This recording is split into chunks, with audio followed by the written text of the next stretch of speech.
Hello all, welcome back to our YouTube channel. అందరూ ఎలా ఉన్నారు? నేనైతే చాలా బాగున్నాం. ఇవాళ ఇంకో కొత్త రెసిపీతో మీ ముందుకు వచ్చేసాం. ఇవాళ ఎగ్ కర్రీ చేపల పులుసు స్టైల్లో ఎలా తయారు చేసుకోవాలో చూపిద్దామని ఈ వీడియోతో మీ ముందుకు వచ్చేసాం. ఈ ఎగ్ కర్రీ చాలా టేస్టీగా ఉంటుంది. ఇది అచ్చం చేపల పులుసు లాగే ఉంటుందండి. మీరు కూడా ట్రై చేసి చూడండి. ఇంకెందుకు ఆలస్యం, ఈ ఎగ్ కర్రీ ఎలా తయారు చేస్తారో చూద్దాం. ముందుగా 5 కోడిగుడ్లను తీసుకొని ఒక బౌల్లో పెట్టుకొని కొన్ని వాటర్ పోసుకోవాలి. దీనిలోకి 1/2 టీ స్పూన్ సాల్ట్, కొంచెం ఆయిల్ పెట్టుకొని స్టవ్ మీద హై ఫ్లేమ్లో 5 మినిట్స్ వరకు ఉడకనివ్వాలి. ఇలాగా 5 మినిట్స్ తర్వాత మనం ఈ హాట్ వాటర్ అంతా వంపేసుకోవాలి. ఇలా వంపేసుకున్నాక మనం దీనిలో కొన్ని చల్లటి వాటర్ పట్టుకోవాలి. ఇప్పుడు ఈ గుడ్డుకి పైన ఉన్న పెంకు మొత్తం సపరేట్ చేయాలి.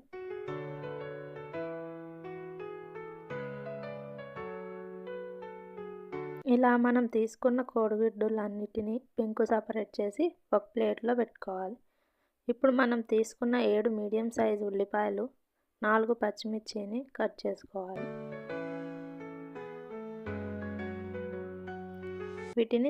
ఈ ఉల్లిపాయలని సన్నగా కట్ చేసుకోవాలి.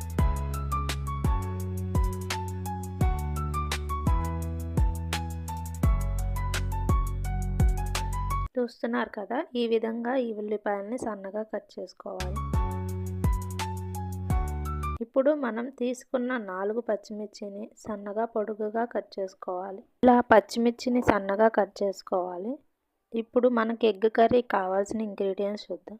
ముందుగా మనం ఉడకబెట్టుకున్న 5 కోడిగుడ్లు, మనం సన్నగా కట్ చేసి పెట్టుకున్న ఉల్లిపాయ, పచ్చిమిర్చి, 2 టేబుల్ స్పూన్స్ కారం, టేస్ట్కి తగినంత సాల్ట్, పెద్ద నిమ్మకాయ సైజ్ అంత చింతపండు,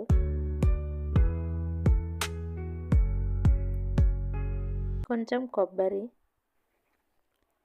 ఈ చిన్నులపాయలో 1/2 వేసుకోండి, కొంచెం అల్లం, 1 table spoon garam masala, 1 table spoon పసుపు,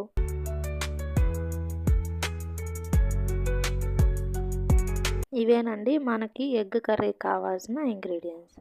ముందుగా మనం తీసుకున్న చింతపండుని ఒక బౌల్లో వాటర్ యాడ్ చేసుకొని ఈ చింతపండుని దీనిలో నానబెట్టుకోవాలి. ఇది ఒక 5 మినిట్స్ ముందు నానబెట్టుకోండి.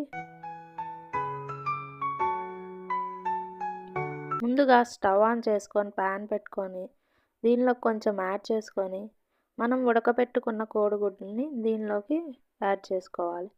దీనిలో కొంచెం సాల్ట్, కొంచెం పసుపు వేసుకొని ఈ ఎగ్స్ని కొంచెం ఫ్రై చేసుకోవాలి. ఇలా ఎగ్స్ ఫ్రై చేసుకోవటం వల్ల ఎగ్ కర్రీ టేస్ట్గా ఉంటుంది.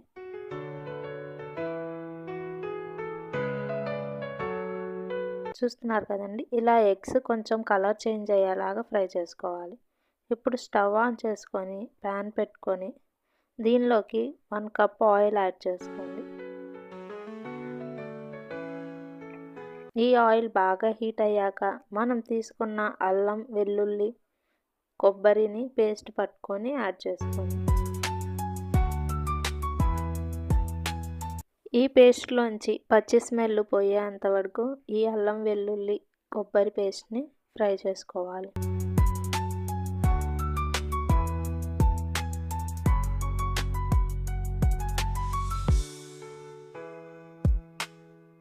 ఇలా పచ్చి స్మెల్ పోయాక మనం కట్ చేసి పెట్టుకున్న ఉల్లిపాయ, పచ్చిమిర్చిని యాడ్ చేసుకోవాలి.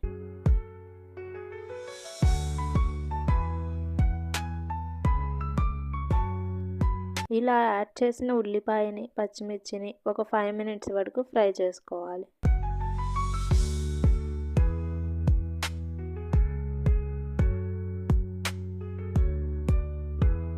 ఈ విధంగా తిప్పుకుంటూ ఈ ఉల్లిపాయలని, పచ్చిమిర్చిని ఒక 5 మినిట్స్ వరకు ఫ్రై చేసుకోవాలి.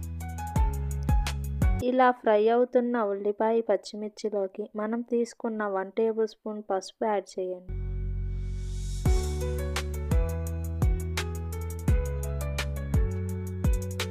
ఇలా పసుపు యాడ్ చేశాక దీన్ని ఇలాగా ఫ్రై చేసుకోవాలి.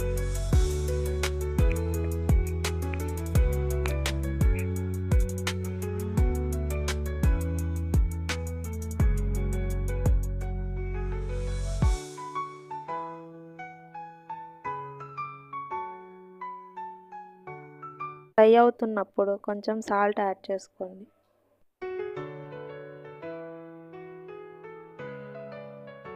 ఇప్పుడు ఇలా ఫ్రై అయినాక మనం కొంచెం కరివేపాకు యాడ్ చేసుకోవాలి.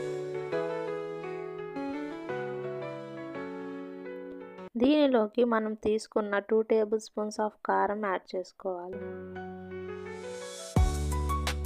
ఇలా కారం యాడ్ చేసుకున్నాక మళ్ళీ వీటిని ఇంకో 5 మినిట్స్ వరకు ఫ్రై చేసుకోవాలి. ఇలా ఫ్రై అయ్యాక మనం తీసుకున్న చింతపండు పులుసుని యాడ్ చేసుకోవాలి. ఇక్కడ పులుసు మీరు పులుపు ఎక్కువగా తింటే కొంచెం ఎక్కువ యాడ్ చేసుకోండి. ఎందుకంటే పులుపు ఎక్కువ తినేవారు ఉంటారు, తక్కువ తినేవారు ఉంటారు. మీ టేస్ట్కి తగినట్టు యాడ్ చేసుకోండి.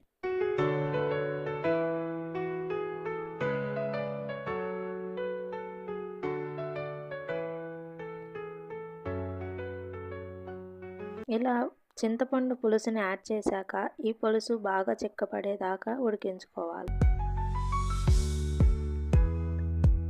ఇలాగా పులుసు ఉడుకుతున్నప్పుడు మనం ఉడకపెట్టుకున్న కోడిగుడ్డుల్ని ఒక్కొక్కటిగా యాడ్ చేసుకోవాలండి.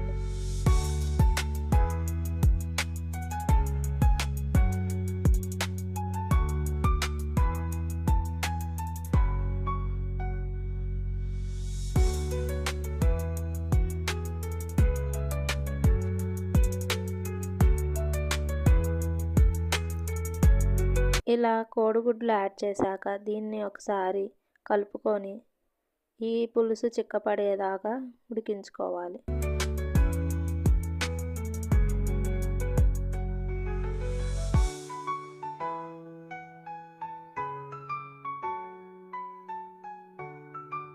ఇప్పుడు మనం తీసుకున్న గరం మసాలా యాడ్ చేసుకోవాలి.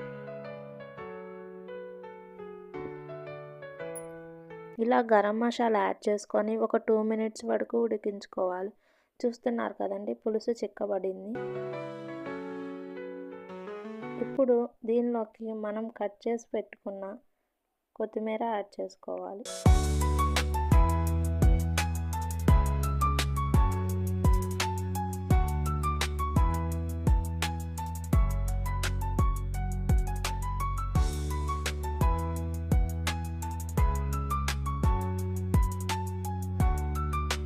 ఇలా కొత్తిమీర యాడ్ చేశాక దీన్ని ఒకసారి కలుపుకోవాలి.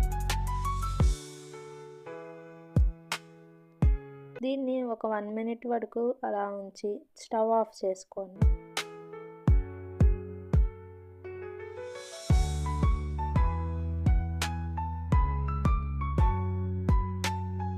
అంతేనండి, మన టేస్టీ అయిన చేపల పులుసు స్టైల్లో ఎగ్ కర్రీ రెడీ అయిపోయింది. దీన్ని ఒక సర్వింగ్ బౌల్లోకి సర్వ్ చేసుకోండి. మీరు కూడా ఈ ఎగ్ కర్రీ ఇలా ట్రై చేసి చూడండి, మీకు చాలా బాగా నచ్చుతుందండి.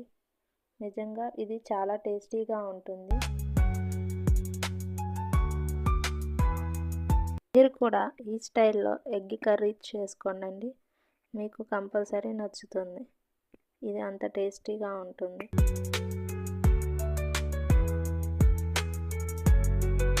చేపలంటే ఇష్టం లేని వారు ఇలాగా చేపల కూర స్టైల్లో ఈ ఎగ్ కర్రీ చేసుకొని చూడండి. సేమ్ ఇంకా చేపల కర్రీ తిన్నట్లే ఉంటుందండి, అంత టేస్టీగా ఉంటుంది. చూస్తున్నారు కదా ఎంత కలర్ఫుల్గా ఉందో. దీన్ని వేడివేడి అన్నంలో ఈ ఎగ్ కర్రీ వేసుకొని తినండి, అస్సలు వదిలిపెట్టరండి. ఇలా వేడి అన్నం పెట్టుకొని ఎగ్ వేసుకొని కర్రీ వేసుకొని తినండి,